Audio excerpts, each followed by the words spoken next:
Senhores, colegas, muito boa tarde. Sejam bem-vindos à sequência deste segundo Fórum Regional Sudeste da Associação Nacional dos Procuradores Municipais, com o tema central, o município e os desafios da pós-modernidade. Este evento é uma realização do Núcleo Regional do Espírito Santo, da NPM, com a Associação dos Procuradores Municipais de Vila Velha e a Associação dos Procuradores Municipais de Vitória. Os organizadores, mais uma vez, querem registrar aqui o agradecimento à Softplan pelo patrocínio, também o apoio da FDV, a Faculdade de Direito de Vitória, que tão gentilmente nos acolhe, a OAB Seccional do Espírito Santo, a Federação dos Procuradores Municipais do Rio de Janeiro, a Associação dos Procuradores Municipais de São Paulo, Associação dos Procuradores Municipais de Fortaleza, Associação dos Procuradores Municipais de João Pessoa, Associação dos Procuradores Municipais de Porto Alegre, as associações locais aqui do Espírito Santo, de Aracruz, Cachoeiro, Itapemirim, Cariacica, Guarapari, Linhares, Serra e Viana, que emprestaram total solidariedade aos organizadores para a efetivação do evento. Na sequência, teremos a continuidade do painel Direito Urbanístico Moderno, Desafios Sociais, Tecnológia e Proteção Ambiental e, para tanto, queremos convidar para continuar a presidência da mesa, naturalmente, a doutora Patrícia Gazola, procuradora do município de Vitória.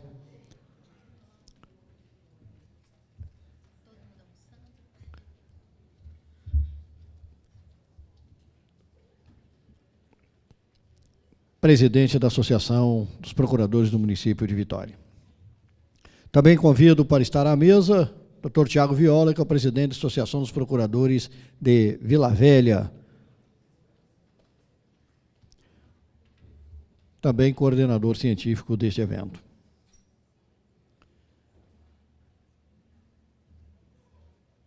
Será agora nosso palestrante, nosso painelista, o Dr. Luiz Roberto da Mata, que é mestre em Direito da Cidade pela Universidade do Estado do Rio de Janeiro. O procurador do município do Rio de Janeiro, Dr. Luiz Roberto da Mata, que nos falará sobre grandes eventos, direitos difusos e judicialização, a experiência das Olimpíadas no Rio de Janeiro. Palavra.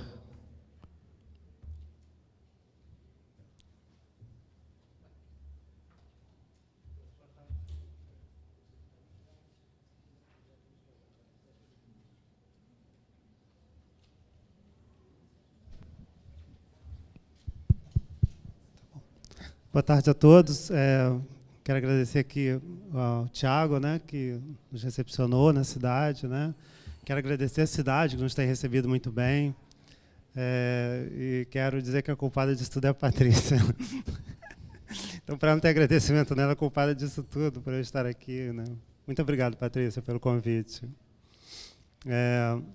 Bom, a minha palestra ela vai ser, eu diria que leve, assim, no sentido de eu não quero trazer muitos detalhes técnicos, não quero ser pormenorizadamente técnico em relação ao que eu vou falar, mas o que eu quero passar para vocês? Eu quero passar um pouquinho do que foi esse período dos Jogos Olímpicos, da Copa, né, e sobretudo dos Jogos Olímpicos, das ações que foram desenvolvidas, das obras públicas que foram feitas para dar sustentação a tudo isso.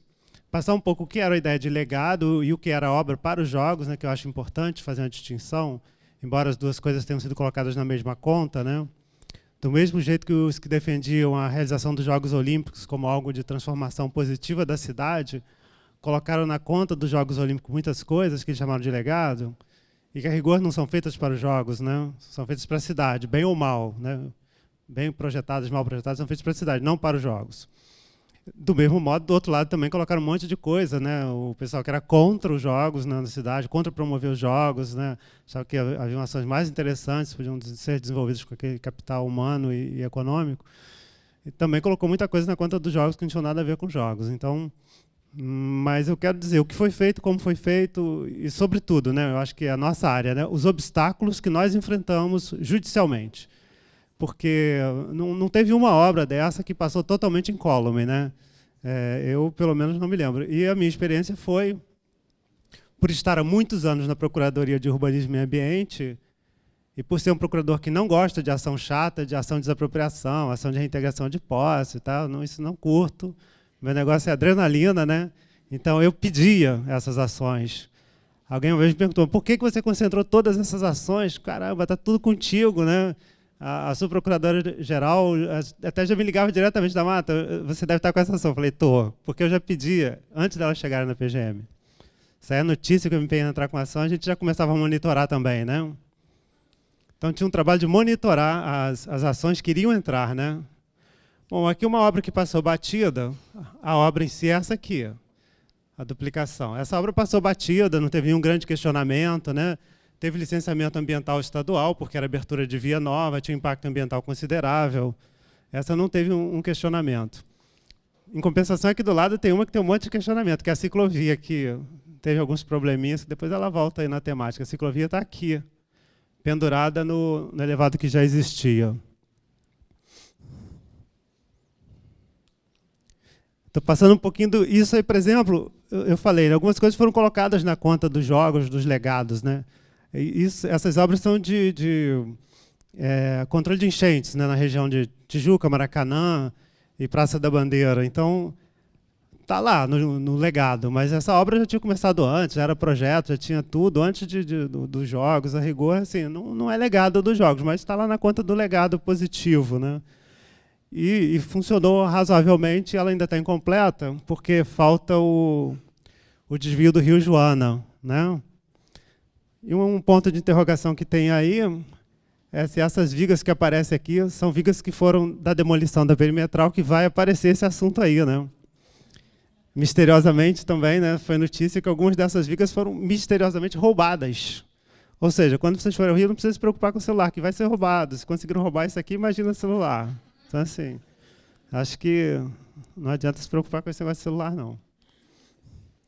Coisas que entraram no legado e que realmente tinham a ver com o projeto de transformação da cidade, né? O novo padrão de escola pública, com o melhor de tecnologia, que falava às vezes a esquerda brincava de escola padrão FIFA, o prefeito dizia, estamos tentando fazer, né? São essas escolas do amanhã, que também entram na conta do legado. Foi montada uma fábrica de escolas, né? Que a gente já teve na história do Estado do Rio, a fábrica de CIEPS, né? Na época do governo Leonel Brizola. Agora, novamente, tivemos uma fábrica de escolas que saíram dessa fábrica várias unidades escolares modernas. Também no projeto de legado, em áreas favelizadas, que receberam projetos de urbanização, por conta de projetos paralelos, né? No caso, sobretudo, nas grandes favelas, o PAC de Grandes Favelas. Então, foram feitos esses instrumentos, digamos, de inserção social, né? Das possibilidades de ter acesso, as pessoas da comunidade terem acesso a novas tecnologias. Eu vou falar aleatoriamente favela e comunidade, porque eu aceito já as duas terminologias, mas eu preferia favela porque a gente conseguiu identificar o que é. Tem a definição do glossário lá do nosso Código de Obras, né? Então, quando a gente fala comunidade, pode ser Comunidade Econômica Europeia, né? E eles não têm os mesmos problemas, então... E eu me sinto à vontade, porque quando o pessoal de esquerda fala, pô, você é preconceituoso, eu falei, não sou, eu morei em favela, então eu posso falar que eu morei em favela e que é favela e tal, e paciência.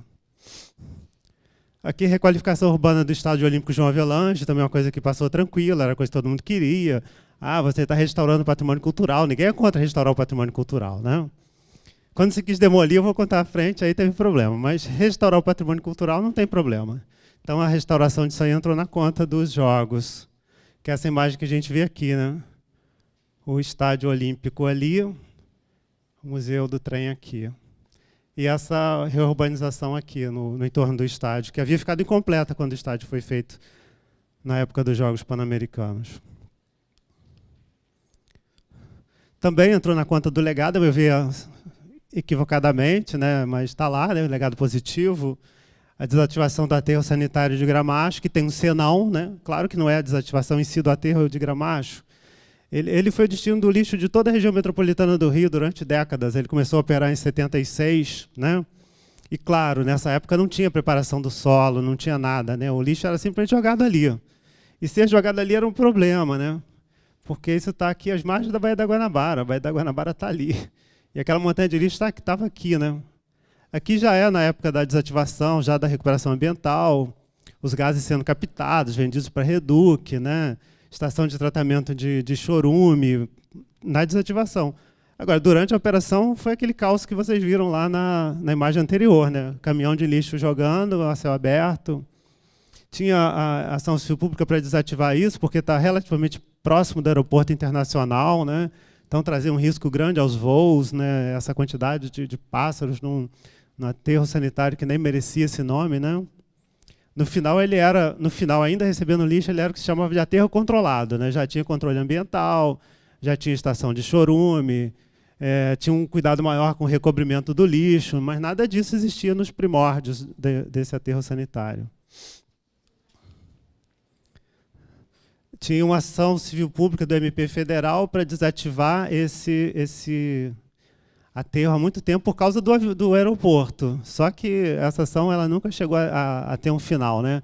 A última vez que eu vi essa ação, depois de 50 anos de tramitação, ela estava esperando compor uma equipe para fazer a perícia, né? Aí a questão que eu falei, o resíduo do município do Rio hoje vai para outro município.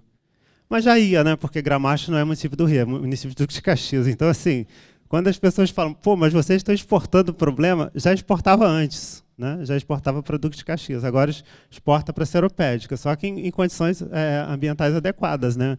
Não é um aterro sanitário, é a estação de tratamento de resíduos, licenciada, com preparação do solo, né? Com todos os cuidados, com inspeção do órgão que licenciou. Mas tem uma ação da Universidade Federal Rural do Rio de Janeiro, né? Para acabar com essa estação de tratamento de resíduos, com essa central de tratamento de resíduos, por conta de alegados danos ao meio ambiente, né? Aí eles dizem, né, insetos que proliferam, risco para o subsolo, né? Então não é uma coisa tranquila. Coisa que a gente pode dizer que aí já foi bem legado mesmo, coisas que seriam transitórias dentro dos Jogos Olímpicos, que o município teria que montar para os Jogos e falar, poxa, vamos montar isso para os Jogos, vamos aproveitar isso então. Então a gente ganhou o Centro de Operações Rio, né, que é super moderno, a cidade toda interligada, controlada de lá, né? É de lá, por exemplo, que as pessoas ficam sabendo que elas vão ficar ilhadas no alagamento durante horas porque vai continuar chovendo. Então é daí que saem as informações para a gente ficar tranquilo, sabendo que a gente vai ficar ilhado durante horas. Porque não vai parar de chover, daí que saem essas informações. Aí um similar do Estado, né, que é mais voltado para a área de segurança pública, que também seria transitório, também ficou como um benefício definitivo na área de segurança, que congrega ali os órgãos de segurança do Estado.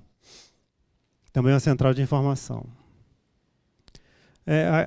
O centro de operação não foi só isso, é claro que foi muito mais, a gente ganhou uma previsibilidade, ganhou um radar meteorológico, ganhou estações meteorológicas, né? A gente às vezes brinca, né, que não tem efetividade, mas assim, às vezes vem um aviso e a população se previne um pouco, não sai de casa, quem pode evitar, evita, né? Mas não sei. Bom, aqui uma que deu muito problema, né? É o projeto Porto Maravilha, talvez um dos mais caros projetos, né? Assim, não caros em termos de preço, porque ele não tem preço a rigor, né? Ele é uma obra financiada com CEPAX, né? Uma operação urbana consorciada, você vendeu o certificado de potencial construtivo e assim financiou essa urbanização, financia programas sociais, financia programa cultural, financia habitação popular, né? Tudo com essa remodelação do porto via operação urbana consorciada. Uma das principais questões é se a gente iria ou não demolir esse elevado, né? E isso se dá, é bom falar, né, no meio de um conjunto de obras que a gente vai ver. A gente não estava só demolindo esse elevado, a gente estava quebrando a cidade toda, né? Então, demolir esse elevado nessas condições foi uma coisa bem tensa. Essa ação foi minha. Essa ação terminou num acordo com o Ministério Público Estadual, um acordo assim, que dá problema até hoje, né? Climatizar 100% da frota de ônibus até 2016 não aconteceu, tem multa, tem execução. desenvolver um programa que vai dizer ao passageiro quantas pessoas estão vindo dentro do ônibus. A gente já tem um que diz a quantos minutos o ônibus está do ponto. Só que tem que colocar um que diga quantos passageiros estão vindo dentro do ônibus, né? E não havia nem tecnologia para quando o prefeito pactou isso. E esse é um outro problema. Isso hoje custaria algo em torno de 200 milhões com a tecnologia que tem.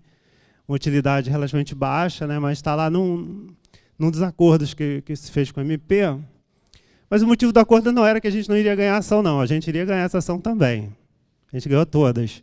Ia ganhar essa também. O problema é que se você não faz acordo, você tem dificuldade para vender os títulos, né? Ninguém vai querer comprar um título de uma coisa que está litigiosa. Então, assim, era preciso pacificar. Então, eu vou deixar aí que foi isso.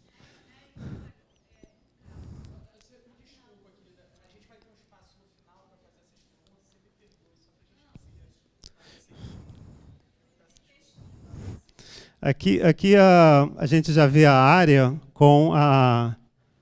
sim, eu queria dizer uma coisa. Eu vou disponibilizar esse arquivo e vou disponibilizar um arquivo com mais texto. E todo mundo que se interessar, aqui tem o número de um processo. Esse processo é eletrônico. Todo mundo pode ver a íntegra dessa ação judicial. Todas as minhas peças, todas as peças do MP. Ele deve ter só umas 9.000 páginas hoje em dia, esse processo. Então, assim, dá para se divertir dias aí só com esse. Então, isso aqui é já sem o elevado. Aqui o elevado já caiu, já está uma remodelação, né? Vocês já podem ver que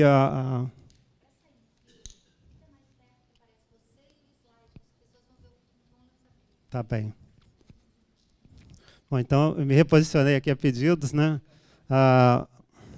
Aqui vocês estão vendo já sem o elevado, né? Já uma novidade também aqui, né? O VLT, o Veículo Leve Sob Trilhos. O Veículo Leve Sob Trilhos é uma parceria privada, uma parte de recursos públicos, um custeio, né? Uma perspectiva de volume de passageiros, né? Com verbas públicas, se não atingir esse volume, que é uma outra execução problemática de contrato hoje, mas o VLT está ali. Ele é usado, mas num número muito menor de passageiros do que o que era previsto. Esse túnel substitui o elevado, né, um túnel de 3 faixas, subterrâneo, né, de ida e volta, que é um parâmetro que foi usado em algumas remodelações de zonas portuárias mundo afora, né, que se seguiu no Porto Maravilha.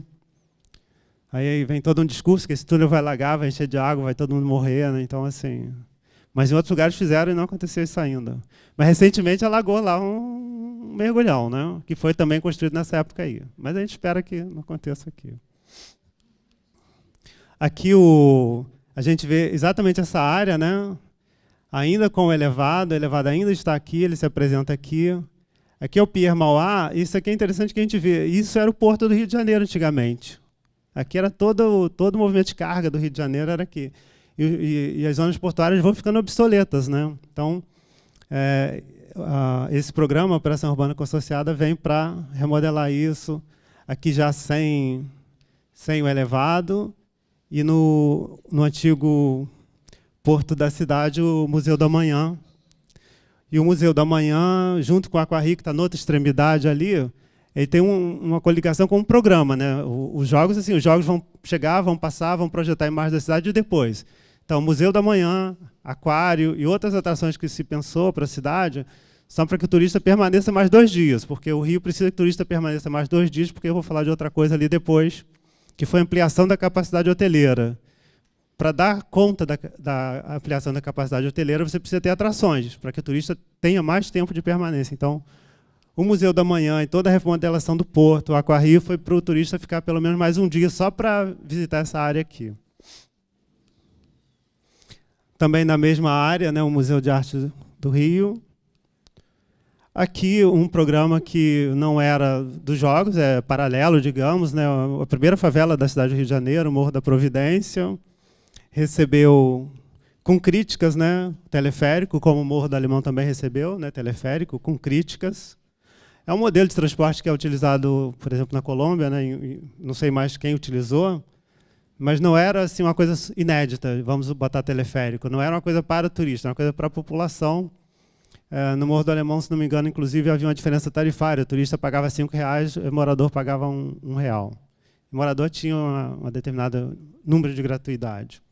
Só que isso acho que está, no momento, os dois sem funcionar, se não me engano, por conta de questões de dinheiro, né, da cidade.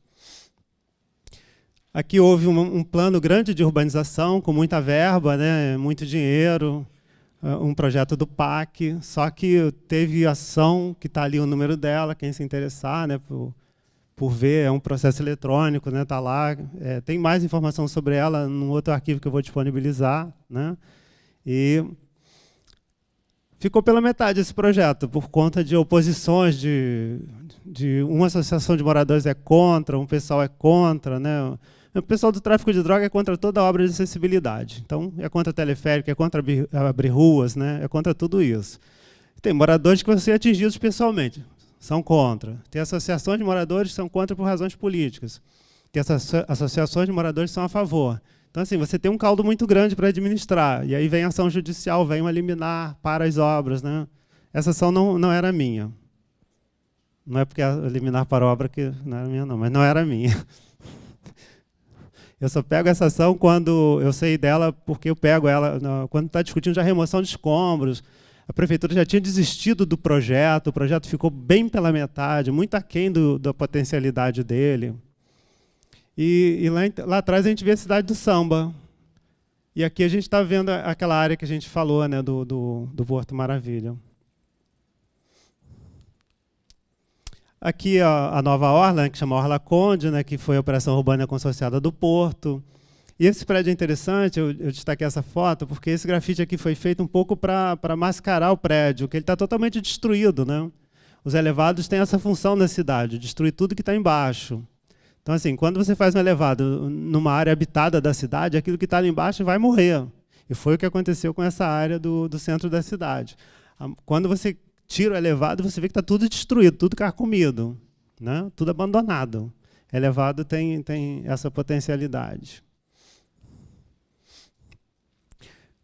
Em relação à questão, e vocês vão ver que isso é recorrente, né? A ação civil pública dizia que faltou estudo de impacto ambiental. E no âmbito do município do Rio de Janeiro, quando você diz faltou estudo de impacto ambiental, você está dizendo está tudo errado. Porque se tinha que ter estudo de impacto ambiental, o licenciamento teria que ser feito pelo Estado. E o licenciamento foi feito pelo município, então a licença ambiental não vale. Então, nada vale. E esse argumento foi muito usado com justificativas diferentes. E aqui o MP disse que a gente fez um estudo de impacto ambiental de vizinhança, só que esse estudo de impacto de vizinhança não aborda todas as questões que um estudo de impacto ambiental teria abordado. Então, ele nem supre a falta do estudo de impacto de vizinhança. E a primeira coisa que ele pede é para paralisar a demolição da perimetral. Que vocês viram que não paralisou, ela foi demolida. Mas por conta muito do acordo. O primeiro a gente demoliu porque derrubou a liminar, né? O acordo veio depois e contra a nossa vontade. Umas questões, né?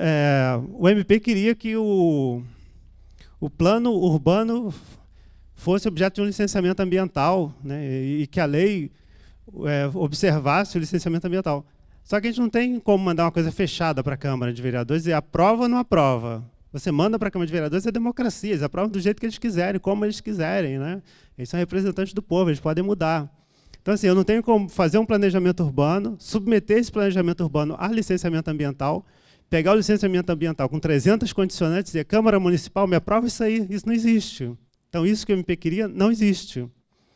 Na época, eu fui ver o que a gente tinha mais parecido com algo assim, era uma diretiva para a União Europeia, onde se dizia, no planejamento urbano, em um dado momento, você vai submeter isso a uma espécie de licenciamento ambiental, que não é licenciamento.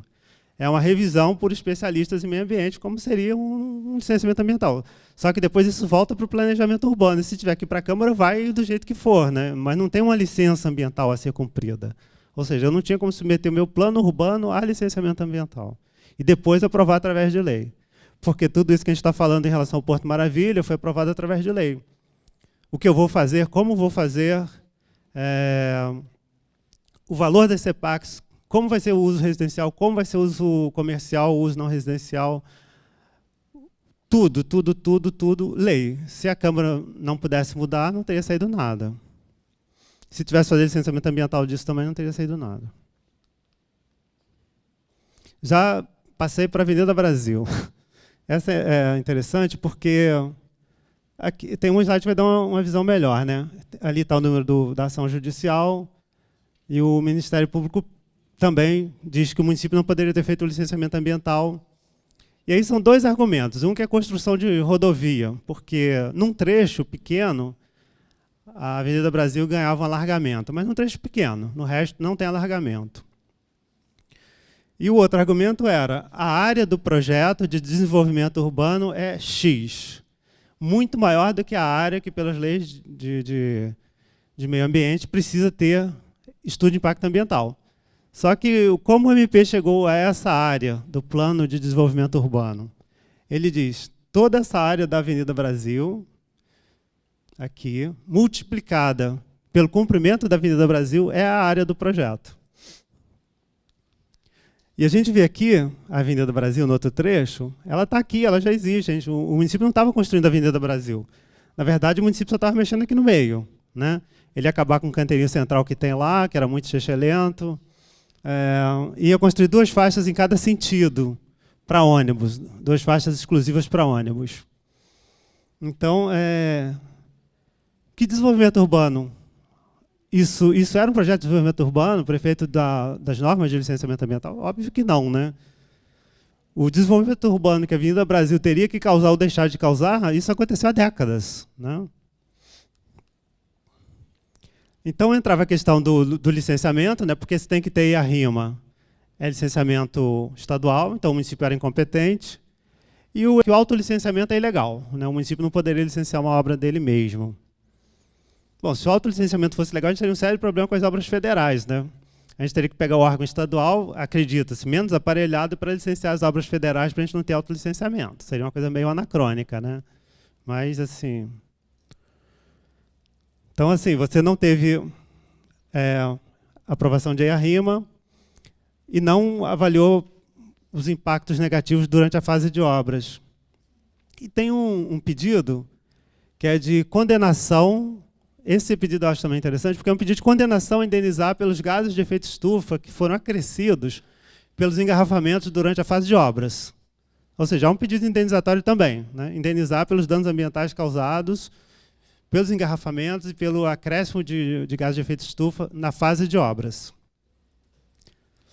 Aí um pouquinho de decisões, né? Não necessariamente muito técnicas. Por incrível que pareça, aqui, eu digo, a gente ia ao judiciário, o MP ia ao judiciário, o judiciário fazia audiência em todas essas ações, né? A gente ia ao juiz antes dele receber o processo, a gente chegava nele antes dele receber o processo, acompanhando essas distribuições. A gente tinha muito mais informação que o juiz sobre o meio ambiente, evidente, eu trabalhava nisso há 20 e tantos anos, né? O juiz trabalha com todas as coisas de vara de fazenda pública, e ele veio, às vezes, de uma vara civil na semana anterior. Então, assim... Mas o Ministério Público idem também, tá? Tem uma equipe especializada em meio ambiente que também vai lá e que também fala com o juiz ficava louco, no fundo, né? E, às vezes, dizia coisas assim, cara, não são muito técnicas, então eu vou dizer, tem coisas que não são muito técnicas, mas está na decisão judicial. Ele diz, por exemplo, que a obra percorrerá exclusivamente o território da cidade, pelo que o município seria competente. Não é bem por aí, né? Ainda que uma obra seja exclusiva no território do município, teve casos mesmo que a gente não tinha nenhuma dúvida que o licenciamento era estadual, ainda que a obra estivesse exclusivamente no território do município. Foi o caso daquela obra que eu mostrei lá antes, né, da duplicação do elevado. Era a abertura de uma via nova, com impactos ambientais significativos, e tinha que ter um estudo de impacto ambiental. E é exclusivamente território do município. Agora, uma coisa que eu destaco, né, que a gente conseguiu fazer que os juízes percebessem. Esse estudo que foi feito para o nosso licenciamento ambiental, ele é muito mais robusto que muito EIA-RIMA que eu já vi. Muito mais robusto, né? Só o estudo em si tinha mais de 600 folhas. 10 anexos, ou seja, 10 pilhas de processo, 10 anexos. Então, assim, era um licenciamento ambiental robusto. E o que é mais interessante também, fazer o juiz ver que ele não tem, às vezes, essa percepção que ele não lida cotidianamente com licenciamento ambiental. Ele não tem noção de como funciona. São técnicos contratados que respondem com as suas respectivas inscrições profissionais por tudo que eles fazem, inclusive criminalmente. Ou seja, eles não estão lá para amenizar porque a obra é pública do município e ele é servidor do município. Se ele grosseiramente, né, atuar numa licença ambiental com fraude, ele está cometendo um crime, né? Então a gente tem que transmitir isso para o juiz. Nós tivemos, no caso do campo de golfe, presencialmente na frente do juiz, servidores públicos do município, da Secretaria de Meio Ambiente, dizendo: eu sou contra por isso, isso e isso. 2. Eles foram lá. Eles deram parecer contra no processo de licenciamento, e o juiz falou: quero ouvir, vai ouvir. Eles vão lá. Eles foram lá e falaram na audiência pública, contra. Então o juiz começa a ter uma percepção de que as coisas funcionam de um outro modo. Segundo, que o juiz também não sabe, tem um monte de exigência que é padronizada. Se a obra fosse da Volkswagen, fosse do município, fosse do Zé da Esquina, ia ser a mesma exigência se fosse a mesma obra. Então, assim, tem uma padronização bem considerável. Agora, uma coisa que o juiz disse, que tinha uma superposição de obras, né? E aí também é interessante porque ele diz: cara, tem uma superposição de obras, mas o momento, quanto a proceder ou não a tais obras, a escolha é do chefe do Poder Executivo, a discricionariedade dele, eu não posso entrar nisso, né? Tem o orçamento? Tem as verbas? Tem. Está fazendo jogos, o governo federal está liberando as verbas. Então, eu vou fazer tudo. O prefeito paga o preço disso. Então, assim, o juiz teve sensibilidade para entender isso. E disse que não há uma revolução urbana sem sacrifícios. São palavras do juiz. E aí a questão que eu coloquei, né, que o juiz traduziu depois também, né, que as nossas normas, elas falam lá de licenciamento ambiental: projetos urbanísticos e projetos de desenvolvimento urbano com área superior a tal. E você tem que ter uma interpretação restritiva disso. Mexer na Avenida Brasil, eu não estou fazendo uma obra de desenvolvimento urbano. Se eu estivesse construindo a Avenida Brasil, sem dúvida, mas mexer no canteiro central dela, não.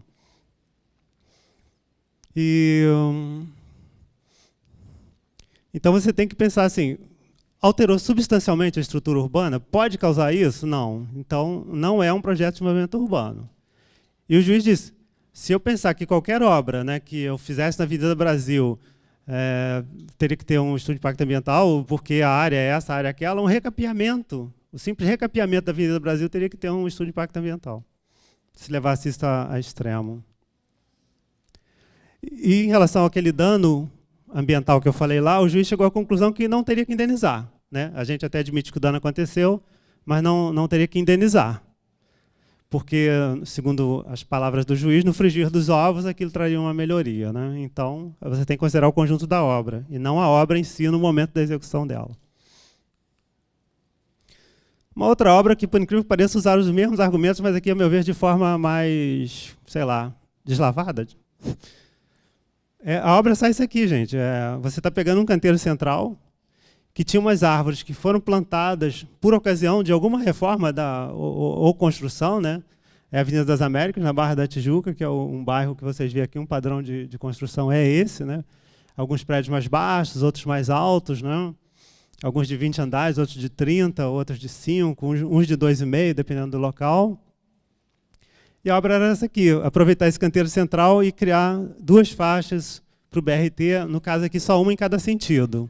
A obra é essa. O MP diz também, né, está o número do processo aí, quem se interessar, ele é eletrônico, está lá totalmente disponível, né, no site do TJ. E ele diz que tem que ter licenciamento ambiental com aquele mesmo argumento. Ele pega a área toda da Avenida das Américas, que está lá desde que o mundo é mundo, né, muito larga, muito grande, e diz: essa é a área do projeto de desenvolvimento urbano que o município está desenvolvendo. Não, absolutamente. O município só está fazendo essa obra aqui.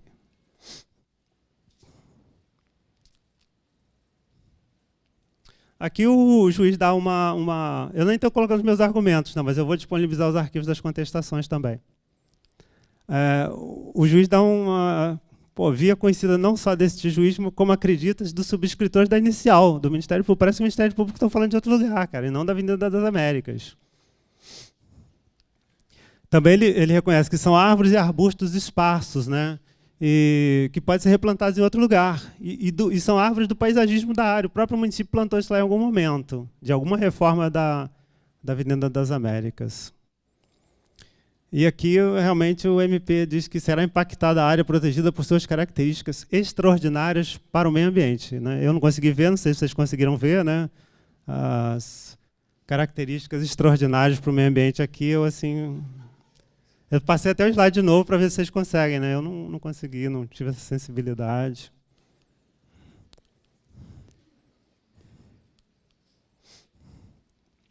É uma curiosidade, né, que o juiz considera assim, pô, a cidade está um caos, né? Eu vou mandar parar a obra, eu vou aumentar o caos por mais tempo, né? Era o que ia acontecer, né? A obra ia ficar parada, as máquinas desmobilizadas, né? Então, assim, o juiz considerou isso, a cidade já está um caos. Mais ou menos na mesma linha do outro, né? Discricionariedade, né? Está fazendo um monte de obra ao mesmo tempo, mas tem dinheiro. Se não fizer agora, vai fazer quando? Vai conseguir fazer? Talvez não. E a questão que o MP dizia é que a gente fragmentou a obra para não fazer estudo de impacto ambiental. Mas não era verdade. O MP sabia que não era verdade. O pior é isso, ele sabia que não era verdade. Porque a gente fez o BRT Transoeste, né? E depois a gente fez isso aí, que era a continuação dele, ligando o terminal Alvorada à estação do metrô. Só que essa obra ela só se revelou necessária quando o metrô disse, eu vou posicionar a minha estação aqui, ela não vai até lá. Ou seja, o metrô disse, a minha estação não vai até o terminal Alvorada, ela só vai até aqui no iniciozinho da Barra. E o município fez essa obra de 7 km para levar o BRT até a estação do metrô e fazer essa conexão. Ou seja, não teve nada de artificial nisso, de fragmentação artificial. Aí eu mostrei só de curiosidade, né, o BRT, e eu queria mostrar mais o que está ali no fundo, na verdade. É a Cidade da Música, que depois foi renominada Cidade das Artes, porque ela é uma nova visão de cidade. Você falou aqui nesse negócio de cidade inteligente, cidade isso, cidade aquilo, eu não gosto muito desses rótulos, não. Mas é uma obra que tenta dar para o Rio uma cara, né, de uma cidade, se insere no contexto global, né, com as obras chamadas obras icônicas. Né, o Museu da Manhã que a gente viu lá é isso também, né? O Aquarrio, em alguma medida, mas o Museu da Manhã sobretudo, e a Cidade das Artes, né? Trazer arquitetos renomados, internacionais, que pessoas vão querer vir aqui visitar essa obra específica, né? Vão querer visitar essa obra, quem gosta de arquitetura vai querer visitar o Museu da Manhã por causa do arquiteto. Então, isso foi na época da gestão do prefeito César Maia. Né? Muito criticado, orçamento, que estourou, que não sei o que lá. Né? Tem esse problema. Também ação judicial, né? Mas essa ação judicial é bobinha, só o município tinha aterrado uma pequena área para passar a via, né? E o MP estava causando terríveis danos ambientais, só que ele não diz que lá antes tinha uma favela, né? Que o município teve que reassentar todo mundo para poder aterrar, para poder fazer a obra. Ou seja, já era uma área bem degradada. E eu não sei, assim, conceitualmente para mim, é melhor você aterrar um pouquinho, fazer uma obra, do que fazer um viaduto que vai dar engarrafamento, que vai dar poluição do ar, vai destruir mais árvores, vai destruir mais meio ambiente, vai destruir mais pássaros. Você tem que pensar em termos até de material. O que eu vou gastar tanto material aqui? O material sai do meio ambiente, não é de graça, não cai do céu. Então, assim, impacto ambiental é uma coisa a se pensar com profundidade, não superficialmente. Aqui também uma outra imagem só, né, desse mesmo BRT, chegando no aeroporto internacional. A obra do BRT é só essa aqui, no caso. Para o BRT chegar no aeroporto internacional, porque no aeroporto do Rio você tinha poucas opções de saída, né? A ideia é você conectar um pouco o aeroporto com opções de transporte público a um preço mais acessível. A questão do motivo para a demora, né? Às vezes você tem que explicar para a pessoa, mas a obra ia sair tal, a obra está saindo assim, a obra demorou, a obra já era para estar pronta, falaram que a obra saía não sei o que lá, né? Então, uma das justificativas para essa obra é que você reduziu a necessidade de número de desapropriações, e aqui a gente considera desapropriações, remoções, desapropriações, as duas coisas. Né? Que às vezes você vai usar desapropriação, às vezes você vai usar remoção. Se tem título de propriedade formal de desapropriação, se não tem, será remoção com alguma forma de recompor aquele patrimônio, seja monetário, seja reassentamento, né? Mas alguma forma de composição. Então, para reduzir de 3.600 para 1.534, você tem uma negociação com as pessoas, você muda o traçado. Quando você muda o traçado, você não atinge 3.600 pessoas, mas, de repente, você passa a atingir outras que não eram atingidas pelo traçado anterior. E essas 1.500 aqui, de repente, não vão ficar felizes se elas passaram a ser atingidas e não eram antes. Então, assim, eu me lembro dessas discussões nessa obra. Aqui também a questão, né, do outro BRT, o Transolímpico, 1.500 famílias de uma comunidade, de 1.500, 876 tiveram que sair. Né? E nada disso foi sem ação judicial, só que aí são ações coletivas da Defensoria Pública, são ações individuais de moradores, discutindo às vezes valores, né? Mas nada dessas remoções assim passou 100% tranquilo. Uma coisa que eu coloquei, né, uma ação que eu atuei já numa fase bem final, atuei só no tribunal, não residencial, comercial, né? Tinha um negócio religioso lá e o negócio é bom, né? Um templo, né, digamos assim. Um templo religioso, sendo mais respeitoso, e comércio. Então, eles não aceitaram a oferta de indenização que o município fez. Foram para o judiciário, o município depositou em juízo, né, o perito avaliou, o município depositou em juízo que o perito avaliou, foi emitido na posse, e o judiciário depois disse que não tinha direito a indenização nenhuma. Isso chegou ao STJ, e o STJ disse que não tem mesmo, né? Já é a linha de entendimento do STJ. A ocupação de área pública não tem direito à indenização. Ou seja, eles não aceitaram o valor, ficaram sem indenização. O metrô não é uma obra nossa, é uma obra do Estado, também não passou sem questionamentos. No metrô, no Leblon, por exemplo, né, a alegação de que estava afundando as casas, que as casas iam desabar, que os prédios iam cair, que não estava assim, não estava assim. Então, tiveram também que negociar com o Ministério Público, fazer reforço das obras, parar um pouco as obras, atrasar um pouco as obras, para dar total garantia aos moradores de que não teria esse tipo de problema. Questionamentos, né, dessas obras viárias em geral. Todas levam a Barra da Tijuca, né? Então, assim, questão de prioridades. Priorizou-se muito uma região da cidade em detrimento de todas as outras, né? Etc, etc, etc. Eu não entro nesse mérito, meu mérito era as ações judiciais, né? O que cada uma delas trazia. E essa ação não era do município aqui, só uma ilustraçãozinha, o metrô chegando na Barra da Tijuca, e ele chegou só nesse comecinho aqui mesmo, e por isso aquela obra do município lá para interligar. Aqui o Porto Maravilha, né, e o VLT, que são duas coisas. O Porto Maravilha aqui pegou a Avenida Rio Branco, que era uma via com 5 faixas de carro, né, 5 faixas de carro,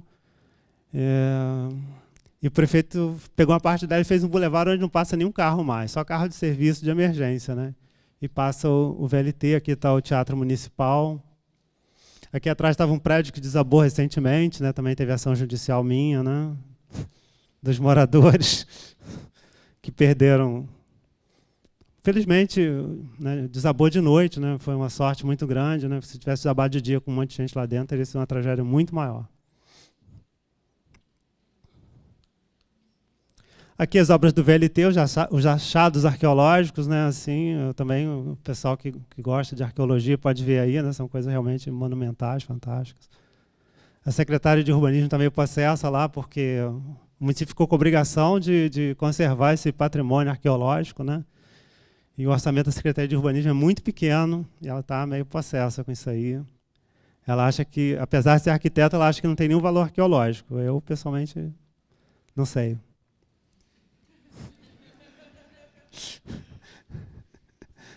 Então, assim, para as obras de viárias, foram 14 bilhões e meio. Interessante que o metrô ele faz um trecho pequeno, transporta um número relativamente pequeno de passageiros, comparado com o BRT, por exemplo, e ele catou 2/3 do orçamento, né? Então, quando as pessoas falam, nós queremos metrô, nós não queremos BRT, nós não queremos isso, nós não queremos aquilo, né? Normalmente, elas não pensam nesse problema pequeno, né, do custo do metrô, né? E aquilo que eu falei lá, né? Tudo isso aí de mobilidade entrou na conta dos jogos como legado, mas para os jogos mesmo, você dá férias escolares, suspende algumas atividades, né? Suspende todos os prazos processuais no âmbito do município, por exemplo, do âmbito do Estado, e faz as faixas exclusivas, como na época dos Jogos Pan-Americanos. Para os jogos está ótimo, não precisa de nada de trans isso, trans aquilo, metrô, VLT, nada, nada, nada. Os jogos não precisam disso. Então, assim, é legado, foi uma coisa que foi projetada para a cidade, não para os jogos não precisavam disso. Então, mas para a população aceitar melhor, né, sei lá, botou-se assim, como legado.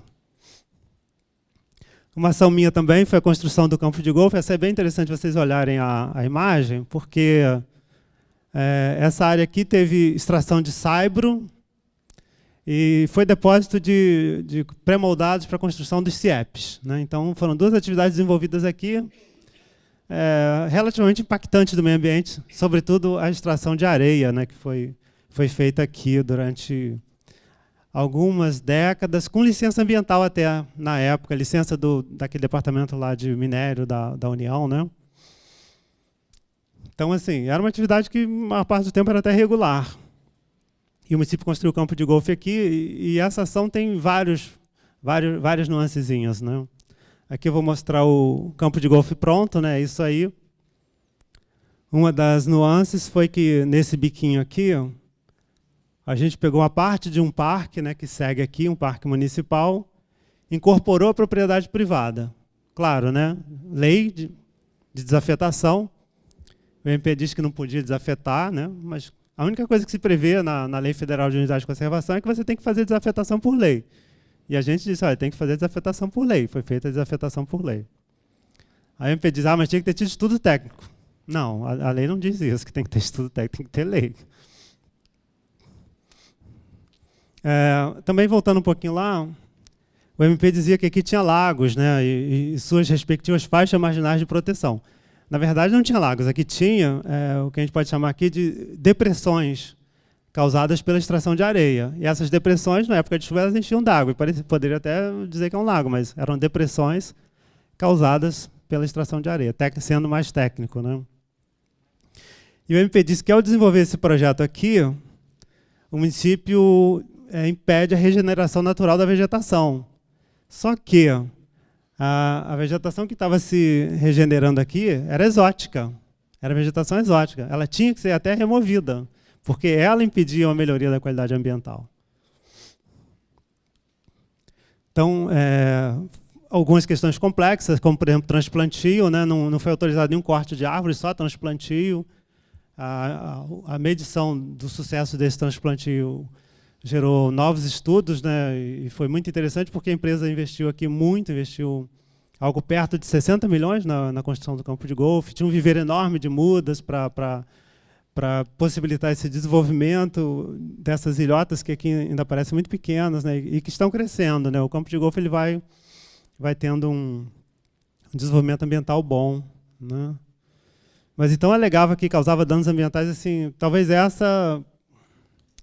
Eu me lembro que a inicial tinha 70 páginas, né? E dizia um monte de coisa e tal. Aí na audiência pública eu falei, poxa, mas 70 páginas é muita coisa. Aí o promotor, porque são muitas barbaridades também. Então, assim, ele disse, né? Mas então, impedir a regeneração natural, põe em risco espécies raras da fauna e flora. Essas espécies raras da fauna e flora, teve um estudo ambiental de um técnico do município que ele se baseava não no estudo de campo, mas em literatura. Ele pegava livros e dizia o que poderia existir no local. Então, assim, essas espécies raras da fauna e da flora ameaçadas lá de extinção pelo projeto estavam nos livros e não lá, né? Então, assim, teve isso. Implantação de lagos, diversos lagos artificiais, não eram diversos, né? Eram previstos 3, no final reduzidos para 2. Um é para meio ambiente, o outro é para irrigação, né? E é engraçado que os lagos que existiam, né, aquelas depressões, elas eram ótimas para o meio ambiente, tinham faixas marginais de proteção. Os que foram construídos eram horríveis, né? Destruíam o meio ambiente, né? Não dá para entender, né? São esses lagos aqui, ó, que foram implantados. Bom, o laudo pericial disse que o projeto, né, teve um bom desempenho ambiental, e o juiz corrobora isso, né, que teve primeiro ele vê, né, a gente conseguiu traduzir para ele, né, esse estado anterior da área, né, com fotos aéreas várias de diversas épocas, então a gente não foi lá falar, né, a gente não vai falar, a gente vai levar documentos. Normalmente, nessas questões mais técnicas, a gente nunca vai falar, né? A gente fala o que o juiz quer, o que ele pergunta, né? De resto, a gente vai levar documentos, de preferência que não seja de fonte do município. Então, essas eram levantamentos aéreos, né?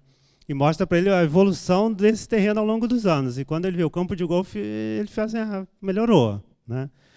Mas quem disse isso foi o perito, né? Não ele como pessoa. Mas ele vê que teve a extração de areia, que teve depósito de peças de CIEPs, né? E que foi recuperada, a área foi recuperada, ela não foi danificada, ela foi recuperada ambientalmente. Eu acho que foi recuperada ambientalmente e paisagisticamente. Esse campo será público por 20 anos, mas não perpetuamente, né? Ele será público por 20 anos, depois volta aos proprietários, pelo termo que foi assinado com o município. Seria público durante os jogos, o custeio é 100% privado, o proprietário ganhou uns parâmetros construtivos que estavam dentro da área e que foram para outra área. E isso é uma questão muito técnica, mas é interessante porque essa região tem um custo de fundação muito alto, os solos estão ruins. Então, se você tem um gabarito, ele não serve para nada do terreno. Se você tem outro gabarito, ele já te custeia a tua fundação. Então, um pouco por isso havia esse interesse na mudança aí dos gabaritos.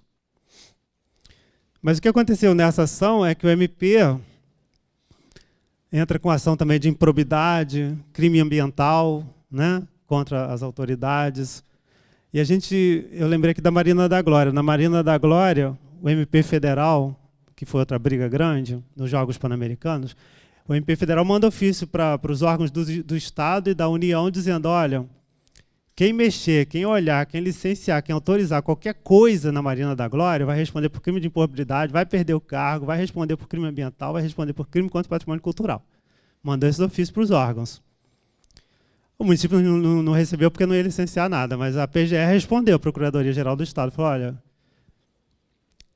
procurador, o servidor não pode receber um pedido de licença e não apreciar, isso é prevaricação, ele vai estar cometendo um crime. E o outro aspecto, né? O Ministério Público Federal não faz consultoria do Estado, não. Quem disse se pode ou não pode aqui é a PGE. Assim. Né? Ou seja, ali teve uma briga grande, né, na questão da Marina da Glória, que depois vai aparecer alguma coisa dela aí. A ciclovia, né, que está aqui, não é legado, mas é uma área complexa. Né? Tem um morro aqui com algumas ocupações irregulares, né, uma área bem sensível, né, que é a Avenida Niemeyer. No mesmo dia que teve o terceiro incidente, né? É um acidente, 2 incidentes, 3 incidentes, aliás, na ciclovia. Né? O acidente foi esse aqui, esse trecho desabou, né? A onda bateu de baixo para cima. Mudou o parâmetro de segurança da engenharia, né? Teve muita informação precipitada, mas mudou o parâmetro de segurança da engenharia nacional. Porque ninguém acreditava que a água pudesse derrubar nada lá em cima, né? Mas, cara, tinha que ter aquele troço ali, naquela fenda, tinha que ter um fundo de mar específico, tinha que ter uma onda com a força específica, a onda tinha que vir de lá para cá, assim, e tinha que ter aquela parede ali, ó, que ela foi derrubada também, mas ela ia até lá. É um mirantezinho. Quando a onda veio, esse mirante jogou água para cima, projetou para cima, e ela bateu de baixo para cima na estrutura e derrubou, que era um tabuleiro. Né? Isso tinha sido projetado para a água passar ali por baixo, até a altura de 3 metros. Então, assim, ninguém nunca viu isso. Esse projeto passou seguramente pela mão de 20 engenheiros, né, e ninguém viu isso, ou seja, não era tão óbvio assim. Oi? 10 minutos, então vamos acelerar aqui. A reconstrução daquele trecho que desabou foi na garantia da obra. Depois a galeria de drenagem se rompeu debaixo da ciclovia, que foi um incidente. E a Avenida Niemeyer, o morro, né, a parte que tem para cima, né, desabou 2 vezes em cima da ciclovia nas 2 últimas chuvas que aconteceram. Então foi um acidente, 3 incidentes. Aqui a gente teve uma lei para os jogos que ocupação de áreas específicas, né, ela regulava isso.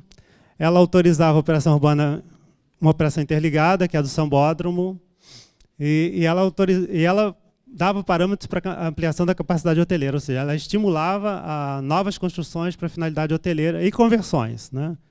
Essa ideia de 50% da ampliação da capacidade hoteleira que eu falei. Então, estava tudo nessa lei aí.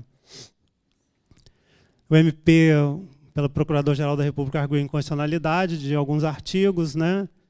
A construção do novo autódromo entra nessa lei também, a previsão, os parâmetros, etc., do novo autódromo em Deodoro, entra nessa lei. Todos os artigos da construção do novo autódromo foram objeto da representação. O artigo do Sambódromo, eram 3 ou 4, ele representa só contra o que dava parâmetros para construir o prédio da Brahma, né, o famoso prédio da Brahma. Tudo que diz respeito a concluir o autódromo, ele está ótimo. Né? Só que o financiamento ia ser exatamente o prédio da Brahma, ou seja, né, era uma operação interligada, ou vai tudo ou não vai nada.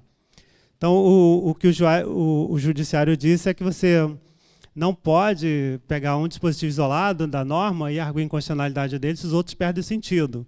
Ou seja, não teria reforma do Sambódromo sem aquele artigo que falava dos parâmetros para a construção do prédio.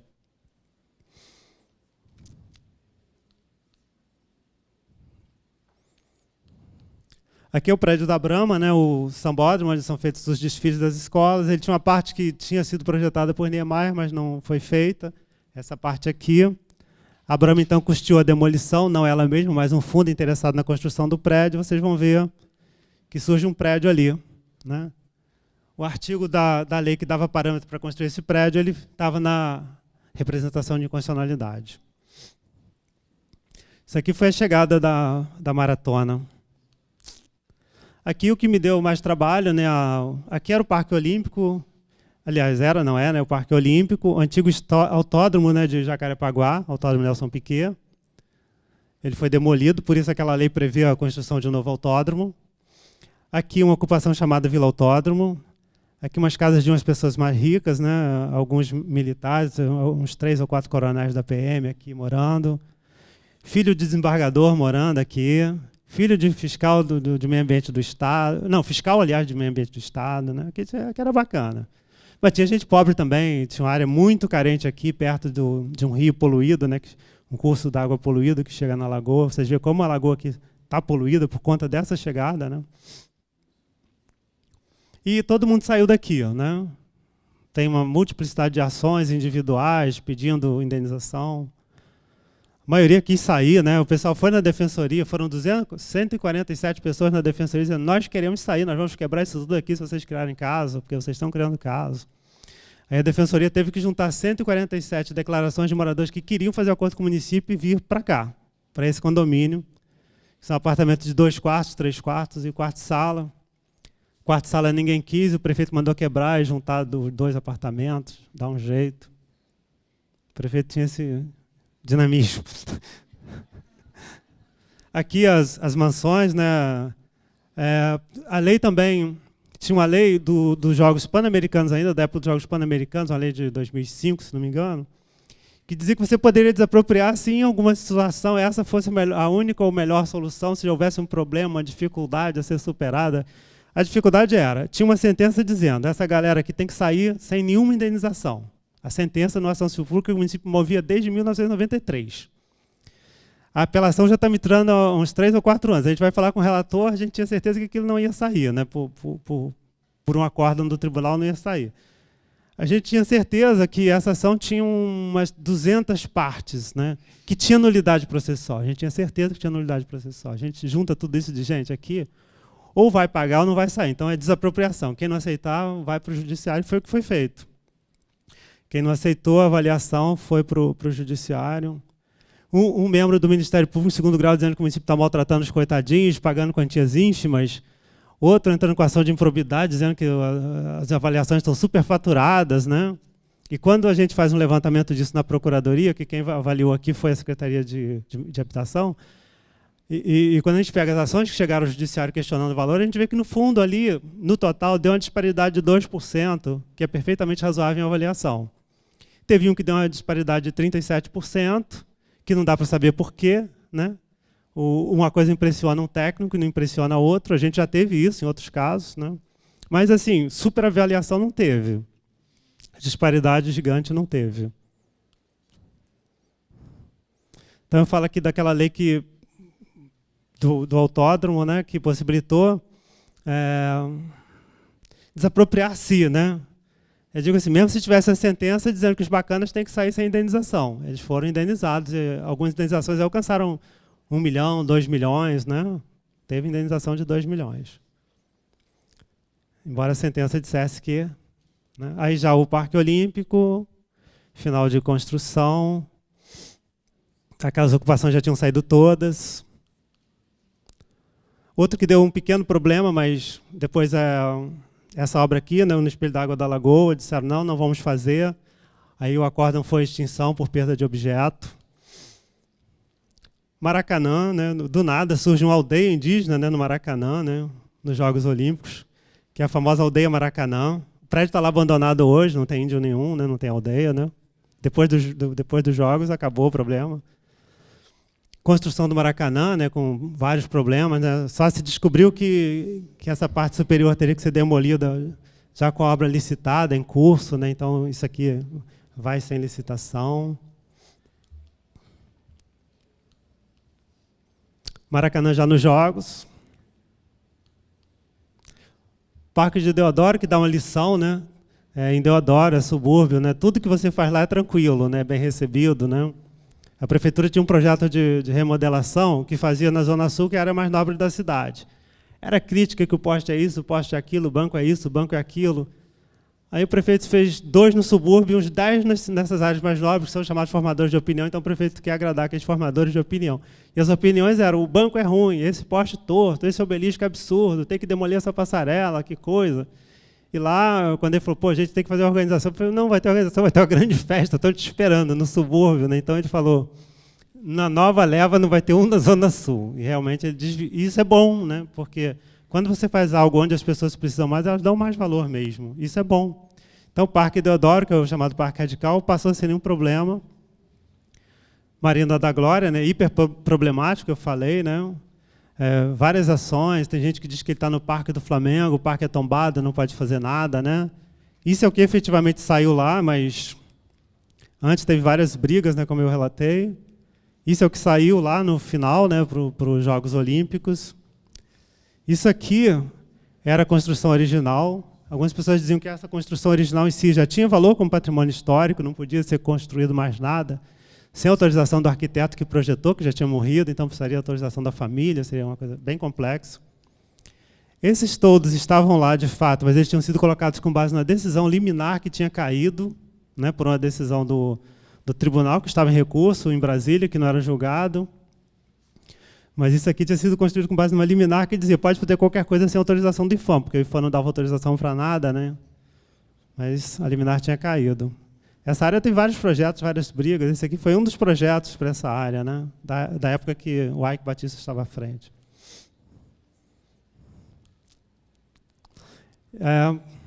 Bom, e quando aparentemente uma coisa ia passar tranquila, a Secretaria de Meio Ambiente do próprio município embarga a obra às vésperas dos Jogos, né? Está a notícia aí. Há 50 dias para os Jogos, a Secretaria Municipal de Meio Ambiente embarga a arena do vôlei de praia em Copacabana. Mas faz parte. Acabou, acho que eu fiquei meio no tempo, né? Quero agradecer muitíssimo a atenção de vocês. Muito, muito, muito obrigado. Nós que agradecemos ao doutor Luiz Roberto da Mata, fez essa grande exposição sobre os problemas enfrentados pelo município do Rio de Janeiro. Trabalho da Procuradoria à época para a solução das demandas. Doutora Patrícia, algo para... Eu queria só falar uma coisa que, não sei se vocês perceberam, que o nosso estado, os nossos municípios, eles são muito ruins de planejamento. E muitas vezes as coisas têm que acontecer e sobra para a Procuradoria correr atrás para viabilizar um interesse público maior, né? E aí sobra para uns corajosos assim, viabilizar coisas, porque nós viemos de um histórico autoritarista, onde o executivo mandava, mas não necessariamente ele teria que cumprir as leis que ele mandava. Nós, no município, tivemos muito tempo órgãos federais que achavam que não precisava de alvará de localização em funcionamento. Quando a gente começou a exigir, virou uma confusão. Como assim? Né? Eu sou da União, e daí, meu amigo, quem organiza a gestão do solo urbano é o município. E nós estamos vivendo um processo de aprendizagem a lidar com as próprias leis que a gente cria, mas nem sempre os gestores fazem isso. A gente tem o Estatuto da Cidade dizendo que o estudo de impacto de vizinhança não substitui o estudo de impacto ambiental. Só que vai falar isso para o gestor, a obra está na rua, o bicho está pegando, ou você faz a obra andar, e você tem prazos internacionais que você se comprometeu, e você faz o quê? Lembra que a gente falou aqui que o nosso trabalho é o mais desafiador de todos, porque às vezes a gente pega situações que a gente tem que ser criativo para atender o interesse público. E, olha, esse cara é um herói, porque ou faz alguma coisa para andar, ou a cidade ia virar um caos. Agora, o que eu acho que o nosso papel é começar a questionar, nem que seja administrativamente, porque, em juízo, o nosso papel é fazer o interesse maior, melhor planejamento. Porque o planejamento é um dos princípios que está na Constituição. Os nossos gestores precisam planejar mais e improvisar menos, né? Porque sobra para a gente. A Procuradoria tem sofrido muito e você está de parabéns por tanta coragem. Muito bem. sei se é comum a todos aqui, mas criada a setorial de atendimento ao Ministério Público, alguém já criou também aí? Não? Ah, não, porque no meu lá tem, no meu município lá tem. Bom, senhoras e senhores, vamos então dar sequência aqui, encaminhando aqui para a final do nosso painel. Direito urbanístico moderno, desafios sociais, tecnológicos e de proteção ambiental. Pediria à doutora Patrícia que... Só antes da gente fazer a homenagem... nós tínhamos combinado que não teria perguntas. Não, só para que mas ficar. uma só, porque ela Tá tão bem. Então, gentilmente eu interrompi. Não, Você quer mas fazer? tudo bem. Não. Faço questão que a senhora fale. Não, de forma alguma. Já respondeu? Já respondeu? Então ótimo. Muito bem. Mas tá, de verdade? Ah, então tá bom. Insiste, então tá bem. Obrigado. Então vamos lá, doutora Patrícia, vamos fazer aqui a entrega do certificado e daquele brinde que os senhores já sabem do que se trata. Uma panela de barro onde se faz a muqueca capixaba. Carinhosamente, um brinde carinhosamente preparado pela doutora Patrícia para os nossos palestrantes, com a preciosa ajuda da Nilza.